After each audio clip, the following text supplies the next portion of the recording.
Hello everyone. तो आज हम पढ़ते हैं क्लास 10th का लाइट और रिफ्लेक्शन हम पढ़ रहे थे। तो रिफ्लेक्शन हमने पढ़ लिया था। रिफ्लेक्शन के अंदर हमने काज ऑफ रिफ्लेक्शन पढ़ा, रिफ्लेक्शन क्या होता है उसके बारे में पढ़ा, और रिफ्रैक्टिव इंडेक्स के बारे में पढ़ा था हमने, और उसके ऊपर कुछ न्यूमेरिकल किए थे। आज इस वीडियोज में हम पढ़ेंगे refraction through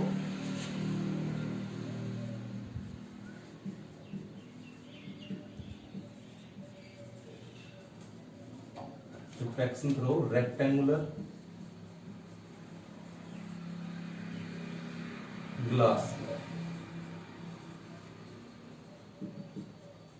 refraction through rectangular glass. हमारे पास कोई ग्लास स्लैब है जिसकी शेप कैसे रेक्टेंगल है, उसके अंदर अगर हम रिफ्रैक्शन पढ़े तो कैसा रिफ्रैक्शन होगा वो हम देखेंगे। तो हमारे पास कोई ग्लास स्लैब है, रेक्टेंगुलर ग्लास स्लैब है, रेक्टेंगल शेप है उस ग्लास स्लैब की। तो ग्लास स्लैब है तो उसके अंदर क्या होगा, ट्रांसपेरेंट है, उसके अंदर क्या होगा, रिफ्रैक्शन होगा। तो वही रिफ्रैक्शन हम पढ़ेंगे आज। तो इसकी कोई थिकनेस होगी, जैसे ये है हमारी, तो ये मान ली यही है ग्लास स्लैब, तो इसकी ये ब्रेड्थ होगी, ये लेंथ होगी, तो इसकी कुछ थिकनेस भी है, कुछ टी मान ली इसकी थिकनेस हो, तो उसके ऊपर अगर कोई रे ऑफ लाइट फॉल करे तो कैसे बिहेव करेगी, कैसे इसके अंदर रिफ्रैक्शन होगा, वो हम देखेंगे। तो let us suppose A ray of light fall on this surface. देखो यहाँ क्या है, ग्लास, यहाँ क्या है, ग्लास, यहाँ क्या है, एयर, फिर यहाँ क्या है, एयर। तो रेज ऑफ लाइट है वो फॉल करेगी पहले ग्लास के ऊपर, यहाँ से आई एयर से ग्लास से फॉल की, ग्लास के अंदर आने के बाद यहाँ रिफ्रैक्शन होगा, रिफ्रैक्शन होने के बाद फिर वो कहाँ जाएगी, ग्लास से एयर में जाएगी। तो मान लीजिए रिफ्रैक्टिव इंडेक्स एयर का है उसको हम Na बोल देते हैं, रिफ्रैक्टिव इंडेक्स ग्लास का है उसको हम Ng बोल देते हैं, और एयर का क्या है, Na। Refractive index of glass, refractive index of air, refractive index of air. ये क्या है हमारे पास, इंटरफेस है, इसको क्या बोल देंगे हम, इंटरफेस। पहले ही बता चुके क्या है, ये इंटरफेस। ऐसे ही हमारा ये क्या है, इंटरफेस है। तो वो रे ऑफ लाइट है वो स्टार्ट की किसी सोर्स से आ रही है, फॉल की इस रेक्टेंगुलर ग्लास स्लैब। जैसे ये फॉल करेगी तो ये क्या हो गया, हमारा पॉइंट ऑफ इंसिडेंस। इस पॉइंट ऑफ इंसिडेंस के हम क्या ड्रॉ करते हैं, कि नॉर्मल ड्रॉ करते हैं। तो ये हमारा क्या हो गया, नॉर्मल ड्रॉ हो गया। अब रे कहां से कहां ट्रेवल कर रही है, एयर से ग्लास में। कहां से कहां ट्रेवल कर रही है, एयर से ग्लास में। तो रेयर मीडियम से कहां आ रही है, ये एयर क्या होता है हमारे पास, इसका रिफ्रैक्टिव इंडेक्स 1 होता है। ये रेयर मीडियम, और ग्लास क्या हो गया हमारे पास, डेंसर। तो रेयर कहां से कहां ट्रेवल की, रेयर से डेंसर में। तो हमने ये भी पढ़ा था, जब कोई रे ऑफ लाइट रेयर से डेंसर में ट्रेवल करती है तो ये वाला एंगल क्या होगा, इस एंगल से कम होता है, यानी रे बेंड टुवर्ड द नॉर्मल। रे किस साइड मूव करेगी, बेंड टुवर्ड द नॉर्मल। तो ये एंगल मान लिया I1 है, और ये एंगल क्या हो गया, एंगल ऑफ रिफ्रैक्शन या रिफ्रैक्शन हो गया इस पॉइंट ऑफ इंटरफेरेंस। मान लीजिए इस पॉइंट को नाम दे, अगर हम n नाम दे देते हैं, इस पॉइंट को कुछ भी नाम दे सकते हो आप। तो इस पॉइंट ऑफ जो पॉइंट ऑफ इंसिडेंस है इसके ऊपर क्या हुआ, रिफ्रैक्शन हो गया, और ये एंगल क्या हो गया हमारे पास, R। अब ये इंसिडेंट रे, ये रिफ्रैक्टेड रे। अब ये फॉल की किस सरफेस पे, इस वाले इंटरफेस, मान लीजिए बी इंटरफेस बोल देते हैं इसको, ये CD इंटरफेस है। अब फॉल कर रही है इंटरफेस CD पे। तो जैसे CD पे फॉल करेगी, यहाँ क्या है, ग्लास है, तो इस पॉइंट ऑफ इंसिडेंस देखो, ये इंसिडेंट रे थी, ये रिफ्रैक्टेड रे थी, लेकिन इस वाले सिस्टम के लिए ये क्या हो गया, डेंसर, ये क्या हो गया, रेयर। अब रे कहां से कहां ट्रेवल कर रही है, डेंसर से रेयर, डेंसर टू रेयर। कहां से कहां ट्रेवल कर रही है, डेंसर से रेयर। तो अब इस वाले सरफेस के लिए, इस वाले मीडियम के लिए ये रे क्या है, इंसिडेंट रे है, और जो बाहर आएगी वो क्या होगी, रिफ्रैक्टेड रे। इस वाले सरफेस की बात करें, देखो इस वाले सरफेस से देखते हैं, यहाँ से देखते हैं, एयर से ग्लास में है तो इंसिडेंट रे, ये रिफ्रैक्टेड रे। लेकिन यहाँ देखिए अगर इसके अंदर, तो ग्लास से कहाँ रहे हम, एयर में, यानी डेंसर से रेयर में। तो ये वाला सरफेस, ये वाला इंटरफेस, यहाँ जो ग्लास है वो क्या हो गया, अब इंसिडेंट रे होगी, और ये यहाँ जो आएगी वो क्या होगी, रिफ्रैक्टेड रे। तो इस पॉइंट ऑफ इंसिडेंस पे फिर वही क्या होगा, रिफ्रैक्शन होगा। तो हम क्या ड्रॉ कर देते हैं, नॉर्मल ड्रॉ कर देते हैं। स्पाइट ऑफ विजिलेंस पे फिर क्या ड्रॉ कर दिया हमने, एक नॉर्मल ड्रॉ कर दिया। ये एंगल है, इसको अगर ये I1 है, ये R1 है, तो ये वर्टिकल अपोजिट एंगल है, इसको अगर मैं R2 कह दूं, I2 भी आप कह सकते हो, लेकिन थोड़ा बुक के अंदर दे रखा है सिमेट्री के लिए, हम इसको R2 बोल सकते हैं। वर्टिकली अपोजिट एंगल ये R1 है, तो ये क्या हो जाएगा, R2 हो जाएगा। अब इस पॉइंट ऑफ इंसिडेंस पे देखते हैं, ये रे जब इस गिलास से बाहर निकलेगी, इमर्ज होगी, गिलास से बाहर निकल रही है, ये गिलास के अंदर आई, अब यहाँ से गिलास से एयर में आ रही है, डेंसर से एयर में आ रही है, तो गिलास से बाहर निकलेगी, इमर्ज होगी, आप बाहर निकलेगी। तो जैसे ही गिलास से एयर में आएंगे तो डेंसर से कहाँ मूव कर रहे हैं, एयर में। तो हमने पढ़ा था जब कोई रे ऑफ लाइट है वो डेंसर से एयर में मूव करती है तो it will bend away from the normal, तो ये क्या हो जाएगी, bend away from the normal. तो ये एंगल क्या हो गया, ये R2 था, तो इसको हम क्या बोल सकते हैं, I2 बोल सकते हैं। ये R2 बोल दिया, इसको I2 बोल दो। इसको आप I2 बोल सकते हो, जो भी नोटेशन आपको लेना है वो ले सकते हो, इसको I2 बोल सकते हो, इसको R2 बोल सकते हो, जो भी नोटेशन लेना हो, लेकिन बुक के अंदर जो दे रखा है हम वही यूज कर लेते हैं यूजुअली। ये R2 हो गया, ये I2 हो गया। तो ये इंसिडेंट रे थी फॉल की इंटरफेस AB पे, AB पे फॉल करने के बाद उसका रिफ्रैक्शन हुआ, कहाँ से कहाँ मूव किया, ग्लास से एयर में, ना सॉरी एयर से ग्लास में, तो एयर से denser bend toward the normal, वो बेंड टुवर्ड द, जैसे ही ग्लास से एयर के अंदर गए बेंड अवे फ्रॉम नॉर्मल। तभी हम बातें बता चुके, एयर के अंदर स्पीड ऑफ लाइट क्या हो जाती है ज्यादा, ग्लास के अंदर कम होती है, तो bend away from normal. Frequency change नहीं होती, वेवलेंथ चेंज हो जाती है, फ्रीक्वेंसी वही सेम रहेगी, वेवलेंथ चेंज हो जाती है जो हमारे पास लाइट आती है, ठीक है। अब देखो ये पॉइंट N बोला, इस पॉइंट को अगर मैं M बोल दूं, तो अगर इन दोनों पॉइंट के ऊपर ये जो I2 है इसको हम E भी लिख देते हैं। E क्या होता है, angle of emergence, angle of emergence. Angle of emergence का मतलब क्या हुआ कि कोई रे ऑफ लाइट है वो बाहर निकल रही है, किससे, ग्लास से, तो इमर्ज हो रही है ना, इमर्ज मतलब बाहर निकलना, तो इमर्ज आउट हो रही है, बाहर निकल रही है, तो उसको हम एंगल ऑफ इमर्जेंस बोल देते हैं। एंगल I2 भी लिख सकते हैं उसको आप, और एंगल E भी लिख सकते हो। बुक के अंदर एंगल E दे रखा है, I2 भी लिख सकते हो, यहाँ I2 लिख दो, यहाँ R2 लिख दो, तो कोई फर्क नहीं पड़ेगा, लेकिन समझ में आना चाहिए। तो I क्या, E क्या है हमारे पास, एंगल ऑफ इमर्जेंस। तो देखो अगर मैं इन दो पॉइंट के ऊपर N और M के ऊपर, जो पॉइंट हमारे पास N और M है, अगर इनके ऊपर मैं स्नेल्स लॉ लगाऊं, अगर मैं अप्लाई करूं Snell's law, apply Snell's law at M, अगर मैं M पे स्नेल्स लॉ अप्लाई करता हूं, पहले N पे कर लेते हैं फिर M पे कर देंगे, तो स्नेल्स लॉ N पे अप्लाई करते हैं। तो क्या पढ़ा था हमने Snell's law, sin I by sin R is equal to N2 by N1। Snell's law क्या था, sin I by sin R is equal to N2 by N1। या फिर ऐसे नहीं देखते हम, तो क्या था स्नेल्स लॉ कि साइन का कोई भी एंगल और उसके प्रोडक्ट कर दे रिफ्रैक्टिव इंडेक्स के साथ, तो क्या होंगे, वो कांस्टेंट होंगे, कांस्टेंट होते हैं। तो इसी चीज को हम कैसे लिख सकते हैं, sine I into N1 is equal to sine R into N2। Constant तभी होगा तो साइन I इंटू N1 है, sine I into R into N2 है, दोनों का इक्वल होना चाहिए। तो यहाँ से sine I by sine R करें तो हमारे पास क्या आता है, N2 बाई, तो सेम यही स्नेल्स लॉ, इस स्नेल्स लॉ हम कहाँ अप्लाई करते हैं, इस पॉइंट N पे। तो देखो एंगल I1 एंगल R1, तो क्या लिखेंगे, sine I1 by sine R1 is equal to N2 by N1, N1 क्या है यहाँ N है, N2 क्या है यहाँ Ng, तो Ng by N, equation first नाम दे देते इसको। ऐसे स्नेल्स लॉ अप्लाई करें, अप्लाई स्नेल्स लॉ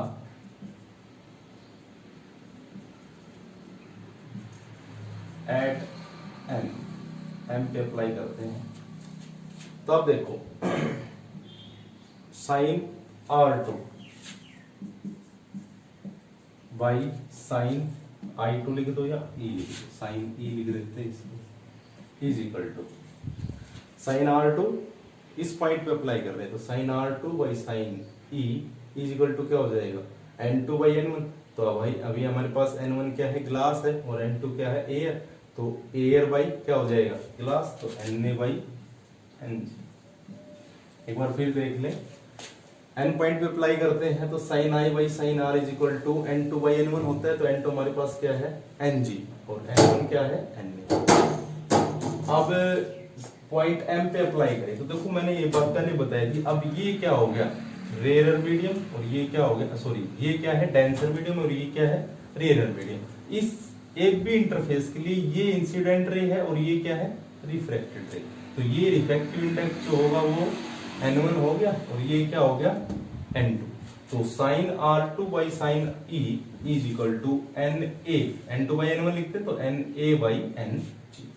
तो ये दो इक्वेशन आ गई हमारे पास। इसको अगर मैं थोड़ा रीअरेंज करूं तो इसको हम उल्ट देते हैं, तो sine E by sine R2 is equal to Ng by N, Ng by N। नहीं, ऐसा करते हैं, इन दोनों को मल्टीप्लाई कर देते हैं। अगर इसको हम रेसिप्रोकल करेंगे तो Ng बाई N हो जाएगा, अगर इनकी मल्टीप्लाई करेंगे तो ये क्या होगा, स्क्वायर हो जाएगा Ng का। हम क्या करते हैं, multiply first and two, multiply first and second. तो देखो sine I1 by sine R1 is equal to sine I1 by sine R1 is equal to Ng by N। और मल्टीप्लाई नहीं करें, ऐसा करते हैं हम, इनको रेसिप्रोकल ही ले लेते हैं इनका। रेसिप्रोकल लेंगे तो sine E by sine R2 is equal to Ng by N। ये आ गया हमारे पास।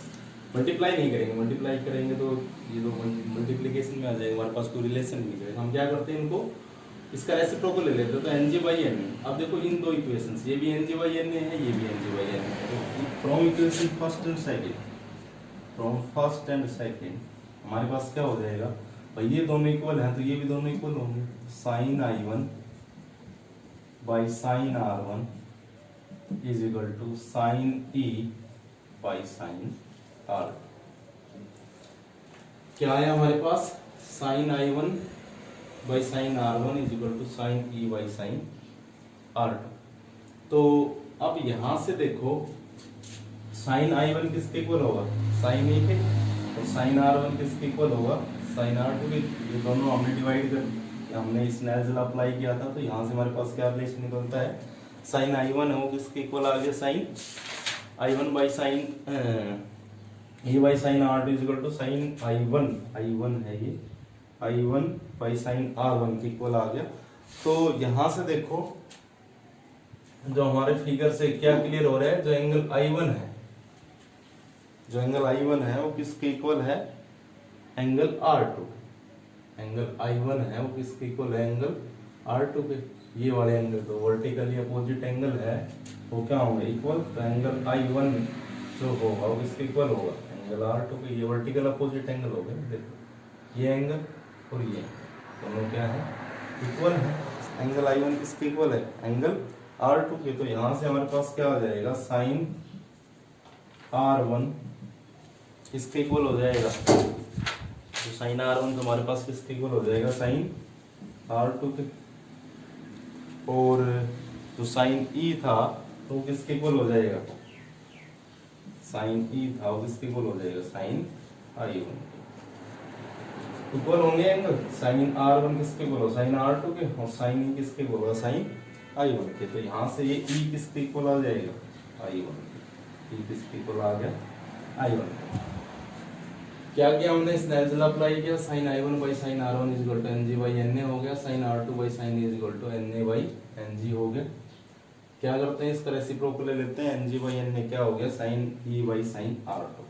दोनों इक्वेशन को देखें तो ये दोनों इक्वल हैं, तो ये क्या होंगे, इक्वल। तो sine I1 is equal to sine R1 sine E by sine R2। तो देखो ये एंगल भी क्या होंगे, आपस में इक्वल होने चाहिए, तभी ये दोनों इक्वल होंगे।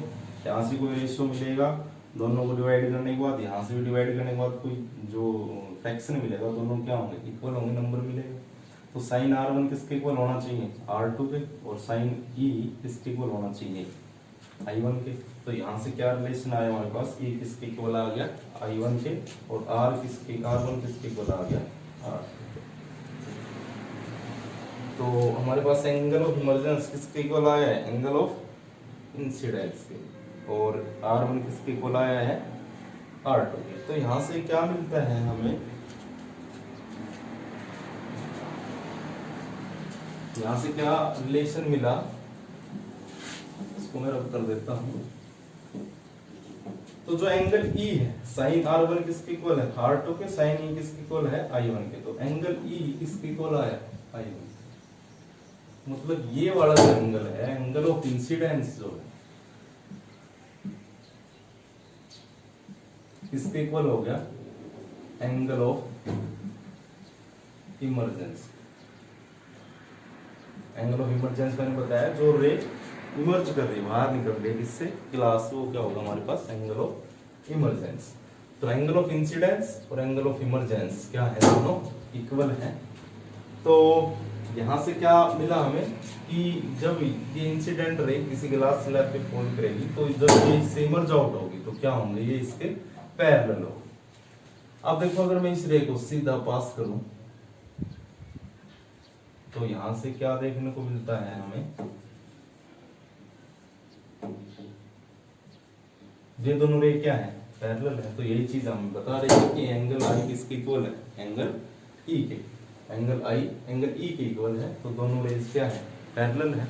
बस क्या हुआ है, सिर्फ ये वाली जो रे है, ये वाली कैसे यहां शिफ्ट हो, तो ये जो डिस्प्लेसमेंट होगा, एक्स बोल देते हैं इसको बोलते हैं हम लैटरल डिस्प्लेसमेंट। क्या बोलते हैं, लैटरल डिस्प्लेसमेंट। ये रे यहां से क्या होगी, डिस्प्लेस होगी, होनी तो यहां चाहिए थी, जब ये तो पैरेलल है लेकिन डिफ्लेक्शन हो रहा है, लेकिन ये रे होनी तो यहां चाहिए थी ना। एंगल ई किसके इक्वल है, एंगल I1 के। तो ये रे यहां होनी चाहिए लेकिन डिस्प्लेस हो गई, कहां आ गई, यहाँ आ गई। तो इसको बोलते हैं हम लैटरल डिस्प्लेसमेंट। रे क्या होगी, लैटरली डिस्प्लेस होगी अपनी एक्चुअल पोजीशन से। होना तो ऐसे चाहिए था लेकिन डिस्प्लेस हो गई। ये इंसिडेंट रे थे ना, होनी तो यहाँ चाहिए थी लेकिन डिस्प्लेस हो गई, कहाँ गई, यहाँ आ गई। तो ये दो रे क्या होगी, पैरेलल। तो एंगल आई किसके इक्वल आ गया, एंगल ई के। तो एंगल ऑफ इंसिडेंस किसके इक्वल हो गया, एंगल ऑफ इमरजेंस के। तो ये था हमारे पास रेक्टेंगुलर ग्लास स्लैब के अंदर रिफ्रैक्शन। पहले क्या किया, इंसिडेंट रे फॉल की एन पॉइंट से ये वेंट टुवर्ड द नॉर्मल, फिर यहाँ आई, यहाँ से ग्लास से एयर में आई तो went away from normal. Angle I1 ये R1, इसको हमने R2 बोल दिया है, ये I2 या एंगल E बोल सकते हैं हम इसको। एन पे अप्लाई किया तो sine I by sine I1 by sine R1 is equal to NG by N, sine R2 by sine E is equal to NA by NG। उसका रेसिप्रोकल करेंगे, दोनों NG by N NG by N equal होंगे।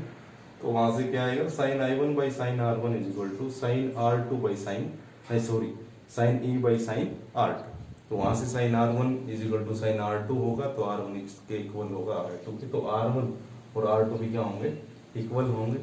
ऐसे ही I1 किसके equal आ जाएगा, E के। तो angle of incidence किसके इक्वल होगा, इमरजेंट एंगल ऑफ इमरजेंस, जिसको हम क्या बोलते हैं, एंगल ऑफ इमरजेंस। और ये रे होनी तो यहाँ चाहिए थी लेकिन डिस्प्लेस हो गई, कहाँ आ गई, यहाँ। तो ये एक्स जो होते हैं इसको बोलते हैं हम लैटरल डिस्प्लेसमेंट। रे क्या होगी, लैटरली डिस्प्लेस होगी अपनी एक्चुअल पोजीशन पे। तो ये था हमारे पास refraction through rectangular glass slab. अब इसके बाद हम पढ़ते हैं लेंस, स्फेरिकल सरफेस। जो पढ़े हमने, जैसे रिफ्लेक्शन के अंदर पढ़े थे स्फेरिकल मिरर, तो ऐसे ही अब हम यहाँ भी पढ़ेंगे स्फेरिकल लेंस के बारे में। तो हमारे पास दो टाइप के स्फेरिकल लेंस होते हैं, एक तो होता है कनकेव, जैसे वहाँ कनकेव मिरर था तो यहाँ कनकेव लेंस होता है, और एक होता है कन्वेक्स लेंस। तो उनके बारे में स्टडी करते हैं, उनसे रिलेटेड कुछ टर्म है वो पढ़ेंगे। तो देखो, तो स्फेरिकल लेंस क्या हो गया,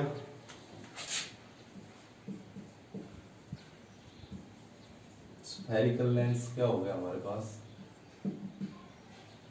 कोई भी ग्लास लें और उसके दो क्या हो, रिफ्लेक्टिंग सरफेस हो, और कैसा हो, ट्रांसपेरेंट हो। ग्लास लिया, ग्लास को हमने ऐसे कट किया कि उसके दो रिफ्लेक्टिंग सरफेस हो गए।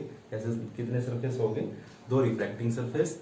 और क्या हो, ट्रांसपेरेंट हो, तो वो क्या होगा हमारे पास, स्फेरिकल। और किस शेप में हो, इन शेप ऑफ स्फीयर, इस शेप में, स्फीयर की शेप में हो, रिफ्रैक्टिंग सरफेस कितने हो, 2 रिफ्रैक्टिंग सरफेस हो, और क्या हो, ट्रांसपेरेंट हो। तो उसके अंदर क्या हो सकता है, रिफ्रैक्शन हो सकता है, ट्रांसपेरेंट होगा, रिफ्रैक्टिंग सरफेस होंगे तो क्या होगा, रिफ्रैक्शन होगा। तो स्फेरिकल लेंस हमारे पास 2 टाइप्स के होते हैं, एक तो होता है कनकेव लेंस, और एक होता है कन्वेक्स। कनकेव और कन्वेक्स को अगर हम स्टडी करते तो पहले कनकेव देखो या कन्वेक्स, जो भी। कनकेव के अंदर क्या होता है, हमने क्या लिए, 2 गिलास लिए, तो भाई देखो वहां भी सेंटर होता था, तो स्फीयर है तो सेंटर होगा। ये हमने कोई स्फीयर लिया,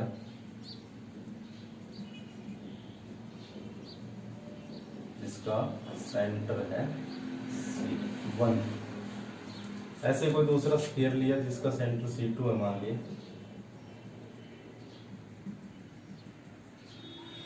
ये सेंटर क्या हो गया, C।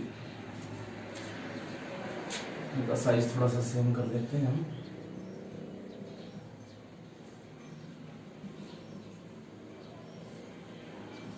तो ये C1, ये C। तो हमने 2 ग्लास लिए, और इसका एक का सेंटर C1 है, एक का सेंटर क्या है, C2। हम क्या करते हैं, एक पूरा गिलास है, एक गिलास की स्लैब है ट्रांसपेरेंट, तो उसके अंदर हमने 2 स्फीयर ड्रॉ कर दी गिलास स्लैब के ऊपर, जो भी गिलास स्लैब हमारे कुछ ऐसे, उसके ऊपर ये 2 स्फीयर ड्रॉ करके कुछ इस तरह। तो ये सेंटर हो गया, ये C2 हो गया, ये C1। अब ये जो पोर्शन बचा, अगर इसको हम कट कर लेते हैं, ये वाला जो पोर्शन बचा ग्लास स्लैब का, इसको हमने क्या कर दिया, कट कर दिया। ये जो पोर्शन ग्लास स्लैब थी उसके अंदर हमने 2 स्फीयर ड्रॉ किए, जिसका सेंटर C1 C2 है, दोनों स्फीयर का। अब ये जो पोर्शन बचता है, ये अंदर वाला, इसको अगर हम कट कर लें तो हमारे पास क्या बच गया, एक ग्लास बच गया, जिसकी शेप कुछ ऐसी है। तो अगर मैं इसको दोबारा ड्रॉ कर देता हूँ, तो सेंटर C1 और C2 है, और हमने कुछ इस तरह का एक शेप कट कर लिया। ये इस तरह की शेप हमने क्या कर ली, कट कर ली। तो सेंटर इस वाले सरफेस के लिए भी होगा, सेंटर इस वाले सरफेस के लिए। ग्लास है तो दोनों, ये क्या है, स्फेरिकल शेप है ना, स्फेरिकल शेप है, दोनों के लिए क्या होगा, सेंटर होगा। तो एक C1 एक C2, जैसे इस तरह का। तो ये जो शेप आई, इसको बोलते हैं हम कनकेव। क्या बोलते हैं, कनकेव, या फिर एक नाम और दिया इसका, और डाइवर्जिंग लेंस। कनकेव लेंस हम इसको क्या दे देते हैं, नाम दे देते हैं। आपने देखा भी होगा, जो आपके ज्योमेट्री बॉक्स जो आपके पास होता है, आप लेके आते हो शॉप से, तो उसके अंदर है ना कनकेव और कन्वेक्स शेप के आपने लेंस देखे होंगे। तो उनको अगर हम बुक के ऊपर जो प्रिंट कर रखे हैं उसके ऊपर कनकेव को देखते हैं तो साइज बड़ा दिखता है, कन्वेक्स से देखते हैं साइज छोटा दिखता है। अगर जो हमारे पास जो प्रिंट कर रखा है उसके ऊपर अगर उनको उसको लेके जाते हैं तो साइज छोटा या बड़ा दिखता है। तो वो सभी चीज़ें हम बताएंगे कि कैसे इमेज बनती है। जैसे हमने मिरर के अंदर इमेज फॉर्मेशन पढ़ी थी, वैसे ही सेम कहाँ होगा, इसके अंदर। और यहाँ भी हम क्या पढ़ेंगे, इमेज फॉर्मेशन पढ़ेंगे। तो सेम फिनोमिना हम पढ़ेंगे।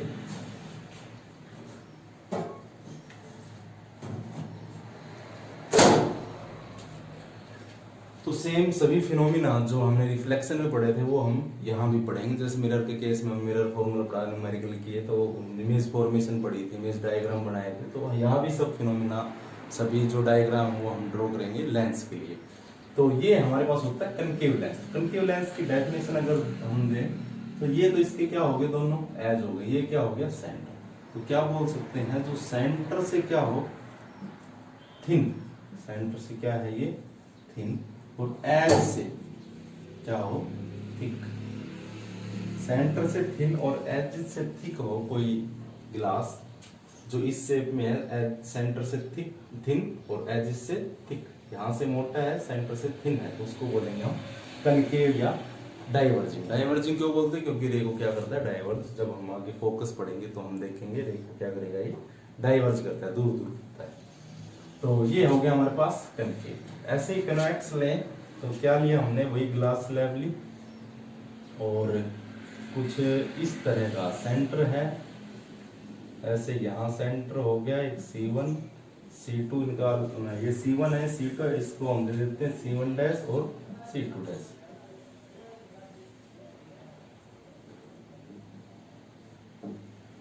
C2 dash. तो ये ग्लास स्लैब भी हमने वही दो स्फीयर ड्रॉ किए, कुछ इस शेप में हमने उसको क्या किया? कट किया। तो हमारे पास क्या बच गया? ये वाला पोर्शन बच गया ओनली। इस शेप में अगर हम उसको कट कर दे तो हमारे पास ये पोर्शन बचा। अगर मैं इसको थोड़ा सा बड़ा बना देता हूँ तो कैसा पोर्शन बचा? ये पोर्शन हमारे पास बच गया आफ्टर कटिंग ग्लास का। तो वही इसका इस सरफेस का सेंटर हो गया, C2 डैश बोल देते हैं। इस सरफेस का जो है उसका एक सेंटर ये हो गया। तो ये है हमारे पास कन्वेक्स। इसको क्या बोलते हैं? कन्वेक्स लेंस या फिर कन्वर्जिंग। कन्वेक्स या कन्वर्जिंग लेंस। तो भी देखेंगे कन्वर्ज कैसे करता है रे ऑफ लाइट को, फोकस पढ़ेंगे तब। तो इसकी डेफिनेशन अगर हम दें तो जो एज से क्या हो? एज से क्या है? थिन है, तो एज से थिन हो और सेंटर से, ये इसका सेंटर है ना, मिड पॉइंट, यानी मिड से क्या हो? सेंटर बोले या मिड से बोले क्या हो? थिक। एज से थिन और सेंटर से या मिड से क्या हो? थिक हो, तो उसको क्या बोलेंगे हम? कन्वेक्स लेंस या कन्वर्जिंग लेंस। तो ये तो हमारे पास लेंस हो गए। अब इससे रिलेटेड कुछ टर्म पढ़ते हैं, जैसे मिरर में हमने पढ़ा प्रिंसिपल फोकस पढ़ा, प्रिंसिपल एक्सिस पढ़ा और अपर्चर पढ़ी, centre of curvature, radius of curvature, ये सभी अभी हम पढ़ते हैं। तो एक एक करके पढ़ते हैं। पहले हम देख लेते हैं कन्वेक्स लेंस। तो पहले कन्वेक्स लेंस के लिए पढ़ते हैं और वही सेम किसके लिए होगा? कनकेव के लिए होगा। तो कुछ टर्म रिलेटेड इससे कन्वेक्स और कनकेव लेंस। तो कन्वेक्स से देख लेते हैं, वही कनकेव के लिए होगी, कन्वेक्स लेंस रिलेटेड कुछ टर्म। तो ये था हमारे पास कन्वेक्स लेंस जो एज जिससे थिन है और मिड से क्या है? ये सेंटर C1 होगा इसका और ये सेंटर C2। तो C2 डैश बोल रखे हैं हमने, तो C2 डैश बोल देते हैं, C1 डैश हो गया। अब ये जो हमारे पास AB क्या है? लेंस है। इसका जो मिड पॉइंट होगा उसको बोलते हैं हम optical centre. Mid point of a lens is called optical centre. ये जो हमारा लेंस है इसका जो मिड पॉइंट होगा उसको बोलेंगे ऑप्टिकल सेंटर। तो फर्स्ट जो हमारी टर्म है वो क्या है? Optical centre. ऐसे ही कनकेव का भी हम यही बना ही देते हैं साथ, कनकेव के लिए भी लिख देते हैं, दोनों एक साथ क्लियर हो जाएंगे दोनों। तो कनकेव के लिए यहाँ बना लेता हूँ। ये हमारा क्या है? कनकेव। जो एज से क्या है? एज से थिक है और सेंटर से थिन। तो भाई इसका सेंटर C1, ये सेंटर C2। तो वही जो हमारे पास लेंस AB है उसका जो मिड पॉइंट होगा उसको बोलेंगे हम ऑप्टिकल सेंटर। ओ से हम इसको क्या करते हैं? डिनोटेट करते हैं। ओ क्या हो गया? Optical centre. तो दोनों के लिए सेम होगा, जैसा मिरर में पढ़ा था तो वही सेम यहाँ भी वही टर्म होंगी। तो इसका मिड पॉइंट क्या होगा? Optical centre. अब जो लाइन सेंटर, ये क्या है? C1 C2। सेकेंड टर्म क्या है? C1 C2 क्या है हमारे पास? Centre of curvature. क्या है? सेंटर ऑफ कर्वेचर, जिनके हेल्प से हमने क्या ड्रॉ किए? दो स्फीयर ड्रॉ किए, उसमें क्या बन गए? लेंस बन गए। C1 C2 क्या है? Centre of curvature. अब centre of curvature third term जो पढ़ेंगे वो पढ़ेंगे प्रिंसिपल एक्सिस। प्रिंसिपल एक्सिस क्या होगा? सेंटर ऑफ कर्वेचर और ऑप्टिकल सेंटर को, सेंटर ऑफ कर्वेचर और ऑप्टिकल सेंटर को जो लाइन ज्वाइन कराएगी, लाइन ज्वाइन कराती है, उसको बोलते हैं हम प्रिंसिपल एक्सिस, ये centre of curvature optical centre, इसको जो लाइन ज्वाइन करा रही है, centre of curvature optical centre को जो लाइन ज्वाइन कराएगी वो क्या होगा हमारे पास प्रिंसिपल एक्सिस। ये क्या हो गया प्रिंसिपल एक्सिस, ये C2 डैश ये C1 डैश। ऐसे ही अगर यहाँ इन लाइन को ज्वाइन कराएं तो ये ऑप्टिकल सेंटर हो गया, तो ये हमारे पास क्या हो गया C1 C2 जो ऑप्टिकल सेंटर को और सेंटर ऑफ कर्वेचर को जो लाइन ज्वाइन करा रही है वो क्या होगी हमारी प्रिंसिपल एक्सिस। अब देखो दो सेंटर हैं, ये दोनों सरफेस क्या है, ये वाला सरफेस भी रिफ्लेक्टिंग है, ये वाला सरफेस भी रिफ्लेक्टिंग है, तो दोनों साइड रिफ्लेक्शन हो सकता है। ऑब्जेक्ट किस साइड रखेंगे वो हमारे ऊपर डिपेंड करता है, ऑब्जेक्ट इस साइड रखो या इस साइड रखो, तो दोनों साइड क्या होंगे रिफ्लेक्शन होंगे। इस साइड भी रिफ्लेक्शन हो सकता है क्योंकि ये भी ट्रांसपेरेंट है, इस साइड भी रिफ्लेक्शन हो सकता है क्योंकि ये भी ट्रांसपेरेंट है। ऐसे इसमें ये भी रिफ्लेक्शन हो सकता है, यहाँ भी रिफ्लेक्शन, दोनों क्या है ट्रांसपेरेंट। तो C1 C2 क्या हो गया हमारे सेंटर ऑफ कर्वेचर, दो सेंटर ऑफ कर्वेचर हो गए, ऑप्टिकल सेंटर हो गया C1 और C2 और O को जो लाइन ज्वाइन करा रही है वो क्या है हमारी प्रिंसिपल एक्सिस। या जो लाइन कहां से पास हो रही हो ऑप्टिकल सेंटर से, line passing through optical centre, जो लाइन ऑप्टिकल सेंटर से पास हो रही है और कैसे है इस मिरर के परपेंडिकुलर, कैसे है सॉरी मिरर नहीं लेंस के कैसे है परपेंडिकुलर, इस लेंस के परपेंडिकुलर है, ऑप्टिकल सेंटर से लाइन पास हो रही है वो क्या होगी प्रिंसिपल एक्सिस। जो परपेंडिकुलर हो और ऑप्टिकल सेंटर से पास वो लाइन क्या होगी प्रिंसिपल एक्सिस होगी। अब एक टर्म और पढ़ते हैं हम अपर्चर, जो मिरर के अंदर भी हमने पढ़ा था। अपर्चर क्या होता है, तो अपर्चर क्या है, जो ये डायमीटर AB, ये डायमीटर तो है, जैसे इसको ऐसे ड्रॉ करें तो हमने देखो वहां मिरर के अंदर ही बताया था कि ये डायमीटर अगर इसको यहाँ से रब कर देते तो ये क्या बच गया डायमीटर भी बच गया। तो ऐसे ही इसके केस में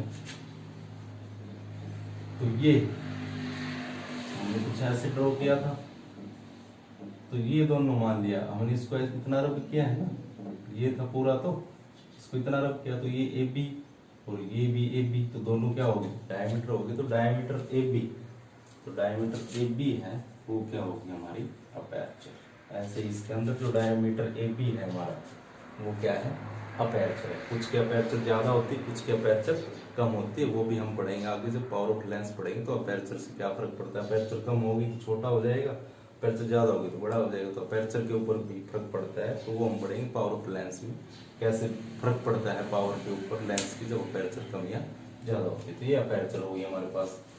तो ये कुछ टर्म थी, ऑप्टिकल सेंटर पढ़ा हमने, centre of curvature, principal axis पढ़ा, अपर्चर पढ़ी। अब इसके बाद देखो फोकस क्या होगा इसका, फोकस भी पढ़ते हैं हम, तो दोनों के लिए फोकस और देखते हैं क्या होगा कहाँ पे होगा। तो कन्वेक्स को हमने क्या बताया कन्वर्ज, और कनकेव को क्या बताया डाइवर्ज। देखो कोई रे ऑफ लाइट है मान लिया होल की इसके ऊपर, तो हम अभी बताया था कि कन्वेक्स जो है वो क्या होता है कन्वर्ज, तो रे को क्या करेगा ये कन्वर्ज करेगा, तो एक पॉइंट पर ये क्या हो जाएगी कन्वर्ज, होल की फोल करके क्या होगा रिफ्रैक्शन होगा, फोल करेंगी और फोल करके क्या होगा रिफ्रैक्शन। ये रे ऑफ लाइट है ग्लास पे फोल की, कहां से कहां जा रही है एयर से ग्लास में, तो नॉर्मल ड्रॉ करे और बैंड टुवर्ड द नॉर्मल, तो कहां से पास हो जाएगी फोकस। अब एक रे ऑफ लाइट अगर यहाँ से पास करते ऑप्टिकल सेंटर से, तो ऑप्टिकल सेंटर जो है वो इस रे ऑफ लाइट के लिए कैसे है परपेंडिकुलर, तो ये केस भी हमने डिस्कस किया था। जब कोई ray of light condition for no reflection पिछली वीडियोस में है, अगर क्लियर ना हो तो वहां से देख लें। जब कोई रेज ऑफ लाइट है वो परपेंडिकुलर फॉल करती है, तो वहां पे जो एंगल आई है वो क्या हो जाएगा जीरो, और एंगल आर भी जीरो, तो क्या होगा वो इट रिट्रेस नहीं, रिट्रेस तो किसमें होता है रिफ्लेक्शन के अंदर, यहाँ क्या होगा वो अनडेविएटेड होगी, वो क्या होगी सीधी चली जाएगी। कुछ कंडीशन पढ़ी थी हमने कि जब रिफ्रैक्टिव इंडेक्स सेम हो दोनों मीडियम का, या फिर वो परपेंडिकुलर फॉल करे एंगल कितना हो 90, तो इस पॉइंट ऑफ इंसिडेंस पे अगर हम एंगल ड्रॉ करेंगे तो क्या हो जाएगा एंगल आई जीरो हो जाएगा, तो एंगल आर भी जीरो, तो क्या होंगे वो रिमेन अनडेविएटेड, क्या होगी सीधी चली जाएगी। तो ऐसे ही यहाँ है ये इस सरफेस की कैसे है परपेंडिकुलर है, तो ये रिमेन अनडेविएटेड मतलब क्या होगी सीधी चली जाएगी। यहाँ पे देखो फोल करके क्या होगा, एयर सी ग्लास में तो रिफ्रैक्शन होगा, ऐसे यहाँ से रे ऑफ लाइट, ये रिफ्रैक्शन। अब ये दो रे ऑफ लाइट आफ्टर रिफ्रैक्शन जिस पॉइंट पे मीट करती हैं उसको क्या बोलते हैं हम, फोकस। क्या बोलते हैं,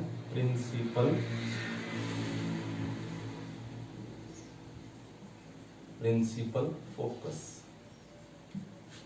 तो जब दो रे ऑफ लाइट आफ्टर रिफ्रैक्शन एक पॉइंट पे मीट करती हैं उस पॉइंट को बोलते हैं हम प्रिंसिपल फोकस। दो रे ऑफ लाइट थी, कोई भी रे ऑफ लाइट हो, when a ray of light after refraction meeting at a point is called principal focus. तो ये हो गया हमारे पास प्रिंसिपल फोकस। अब फोकस भी दो हो सकते हैं, हमने अभी ये लिया ना रिफ्लेक्टिंग सरफेस, अगर मैं ये वाला रिफ्लेक्टिंग सरफेस लूँ तो इस साइड से रे ऑफ लाइट फॉल करेंगी, तो इसको F1 बोल देते हैं। ये रे ऑफ लाइट फॉल की इस साइड क्या होंगे, मीट करेंगी, फिर ये इस साइड मीट करेंगी। हमने पहले ऑब्जेक्ट यहाँ रखा है ना, अगर हम ऑब्जेक्ट यहाँ रखते हैं तो ये रे ऑफ लाइट फॉल करके कहाँ मीट करेंगे, यहाँ, तो इस साइड फोकस हो गया। तो दो फोकस होंगे, एक F1 और एक F2। इसको अगर ये C2 है तो इसको हम F2 बोल देते हैं, और ये क्या हो गया, F1। तो प्रिंसिपल फोकस हो गया हमारे पास दो, F1 और F2।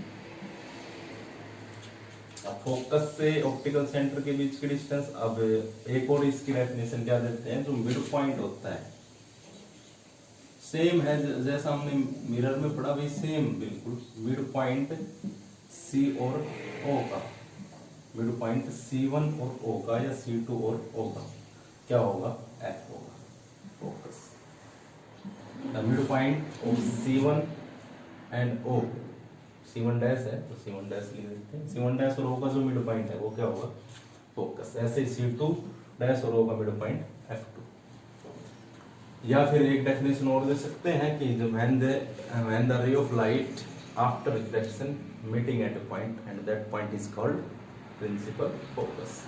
तो ये F1 F2 हमारे पास दो फोकस हो गए। सेम इसके लिए रे क्या हो रही है, कन्वर्ज हो रही है, एक पॉइंट पर मीट कर रही है। ऐसे इसके अंदर पड़े अगर हम, रे ऑफ लाइट है, सेंटर से पास होगी, रिमेन एम डेविएटेड, सीधी चली जाएगी। तो ये फॉल की, अब ये रे को क्या करेगा, डाइवर्ट करेगा रे, डाइवर्जिंग लेंस है सॉरी, तो रे क्या होगी, डाइवर्ज होगी अपने एक्चुअल पाथ से, क्या होगी, डाइवर्ट, कुछ ऐसे होगी, ये कुछ ऐसे। अगर इन रे को हम पीछे बढ़ाएं तो एक पॉइंट पे क्या करेंगी, मीट करेंगे। तो एक पॉइंट पे क्या कर रही है, ये मीट कर रही है। उनको अगर हम पीछे बढ़ा के देखो, आगे लेके जाए तो मीट करेंगे नहीं, पीछे बढ़ाएं तो एक पॉइंट पे मीट करेंगे, उस पॉइंट को हम क्या बोलते हैं, फोकस। अब ये वाला रिफ्लेक्टिंग सरफेस लिया हमने, अब है तो ये भी, तो अगर इस वाले सरफेस को रिफ्लेक्टिंग ले तो रे ऑफ लाइट ऐसे फॉल करेगी, ये डाइवर्ट होगी, ऐसे ये डाइवर्ट होगी, इनको पीछे बढ़ाएंगे तो कहाँ मीट करेंगे, यहाँ। तो वही कितने फोकस हो गए, तो फोकस हो गया F1 F2। तो यहाँ भी कितने फोकस हो गए, तो कैसा मिरर है, कैसा लेंस है, डाइवर्जिंग, देखो क्या कर रहा है, डाइवर्ट। और आफ्टर रिफ्रैक्शन एक पॉइंट पर मीट करें। आप देखो यहाँ पे ये एक्चुअली इंटरसेक्शन हो रहा है, कैसे इंटरसेक्ट कर रही है, एक्चुअली हमें दिख रहा है, एक्चुअली इंटरसेक्ट।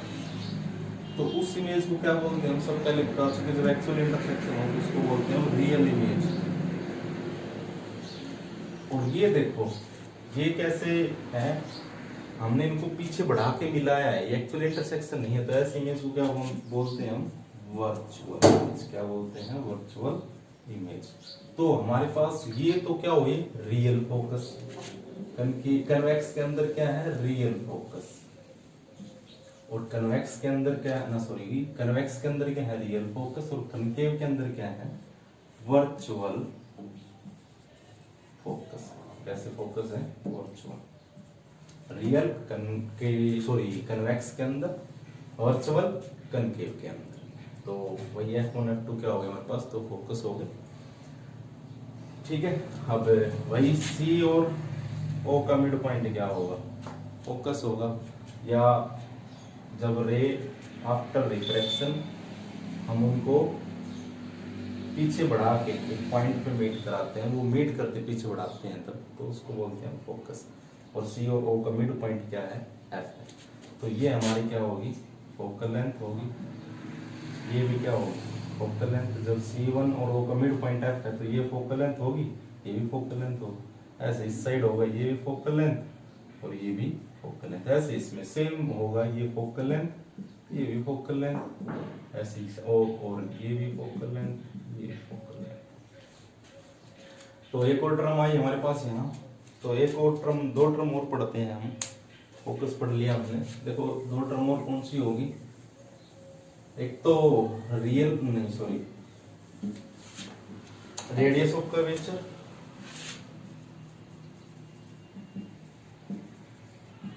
और एक फोकल लेंथ। तो रेडियस ऑफ कर्वेचर तो क्या होगी भाई, सेंटर से ओ के बीच की डिस्टेंस। C1 से हमने क्या ड्रॉ किया, एक स्फीयर ड्रॉ किया, ये तो क्या है हमारी रेडियस ऑफ कर्वेचर। अब देखो ये जो पॉइंट O है ये बिल्कुल इसके नजदीक है, तो इस O को हम यहाँ भी लिख सकते हैं। ये जो डिस्टेंस इनके बीच में वो क्या है, बहुत नेग्लेजिबल है। तो सभी डिस्टेंस हम यहाँ से भी मेजर कर सकते हैं, यहाँ से भी मेजर कर सकते हैं। जो पॉइंट O है वो बिल्कुल इसके नजदीक है। तो C से O के बीच का जो डिस्टेंस वो क्या हो गया हमारे पास, रेडियस ऑफ कर्वेचर। CO के बीच की जो डिस्टेंस है वो रेडियस ऑफ कर्वेचर। और CO का मिड पॉइंट क्या है, F है। तो C1 या F1 के बीच की डिस्टेंस या F1 या O के बीच की डिस्टेंस क्या होगी हमारे पास, फोकल लेंथ। क्या होगी, फोकल लेंथ। ये वाली डिस्टेंस या ये वाली डिस्टेंस, ये क्या होगी हमारी फोकल लेंथ, क्योंकि C1 और O का जो मिड पॉइंट वो क्या है, F। तो C1 F1 या F1 O ये क्या होगी हमारी फोकल लेंथ। ऐसा सेम इसके अंदर होगा, कनकेव के अंदर होगा। तो ये था हमारे पास। तो इसके अंदर कैसे इमेज बनी है, ये क्या बन रही है, इमेज बन रही है। हमने ऑब्जेक्ट है वो कहाँ रखा है, इनफाइनाइट पर। ये भाई रे डायग्राम हम पढ़ेंगे, लेकिन यहाँ थोड़ा सा बता देते हैं। इमेज ऑब्जेक्ट इनफाइनाइट पे, इमेज कैसे बनी फोकस पे, और कैसी है रियल है, क्योंकि एक्चुअल इंटरसेक्शन सब कुछ हम पहले बता चुके। एक्चुअल इंटरसेक्शन है, यहाँ भी एक्चुअल इंटरसेक्शन नहीं हो रहा। तो ये वर्चुअल फोकस हो गया, दो फोकस हो गया, F1 F2 दोनों सर्विस रिफ्लेक्टिंग होते हैं। ऑब्जेक्ट यहाँ रखेंगे तो फोकस इस साइड होगा, ऑब्जेक्ट यहाँ रखेंगे तो फोकस इस साइड होगा। इसमें ऑब्जेक्ट यहाँ रखेंगे तो फोकस इस साइड, ऑब्जेक्ट यहाँ रखेंगे तो फोकस इस साइड। कोई दो फोकस हो गए, दो सेंटर ऑफ कर्वेचर हो गए। तो ये C1 C2 लिखने की बजाय हम क्या लिख देते हैं, देखो ये F1 ये F2। अब ये दोनों डिस्टेंस क्या है, F फोकल लेंथ है। तो ये F1 है, तो इसको हम क्या लिख देते हैं 2F1, और इसको क्या लिख देते हैं 2F2। ऐसे इसके केस में करते हैं हम, यहाँ लिख देते हैं 2F1 और इसको क्या लिख देते हैं 2F2। तो देखो C से 2F1 और O के बीच की डिस्टेंस, ये सेंटर था ना हमारा, 2F1 क्या है, सेंटर है। इससे तो हमने ड्रॉ किया एक ये स्फीयर, ऐसे यहाँ सेंटर था, इससे ये स्फीयर ड्रॉ किया था। तो ये किसके इक्वल है, R के। रेडियस ऑफ कर्वेचर को क्या लिखते हैं, R इज इक्वल टू ये F और ये F। जो ये 2F1 या पहले हमने C1 लिख रखा था, तो C1O किसके इक्वल था, R के। और C1O को और क्या लिख सकते हैं हम, देखो ये F और ये F, तो F और F कितना हो गया, टोटल लेंथ 12 होगी। ये दोनों क्या होंगे इक्वल, तो यहाँ से R इक्वल टू क्या आ गया 2F। तो रेडियस ऑफ कर्वेचर किसकी इक्वल होगी, 2 टाइम्स होगी किसका, टोटल लेंथ। ऐसे यहाँ भी हो जाएगा, दोनों साइड सेम होगा, ऐसे इस साइड और ऐसे इस साइड। तो ये F और F कितना है, 2F आया। तो इस पॉइंट जो सेंटर ऑफ कर्वेचर इसको हम 2F में लिख देते हैं। इसको क्या लिख देते हैं 2F2, ऐसे इसको 2F1 और इस साइड F2 है, तो ये F1 और ये F, ये सॉरी ये F और ये F, तो F और F कितना हो गया 2F, तो इसको 2F2 लिख देते हैं। C1 C2 लिखने के बजाय 2F1 2F2, ऐसे इसके अंदर हम 2F1 और 2F2 लिख देते हैं। अब इमेज भी हमने बताया था कितने टाइप्स की, रियल होती है और एक होती है वर्चुअल। तो रियल हमेशा इन्वर्टेड होगी, वर्चुअल हमेशा इरेक्ट होगी। ऐसे साइज भी बताया था, डायमेंशन बताया था, मैग्नीफाइड बताया था, हाईली एनलार्ज बताया था। तो वो सभी आप पिछली वीडियोस में देखें, एक बार मैं बता भी देता हूँ। डायमेंशन इमेज क्या होती है, जब ऑब्जेक्ट का साइज क्या हो बड़ा, इमेज क्या बने उससे छोटी। जैसे ये ऑब्जेक्ट तो इमेज इसकी छोटी बनी। मैग्नीफाइड क्या होता है, ऑब्जेक्ट छोटा हो, जैसे ये ऑब्जेक्ट है, इसकी इमेज जो बने वो इससे थोड़ा सा इससे बड़ी बनी, तो उसको हम मैग्नीफाइड बोलते हैं।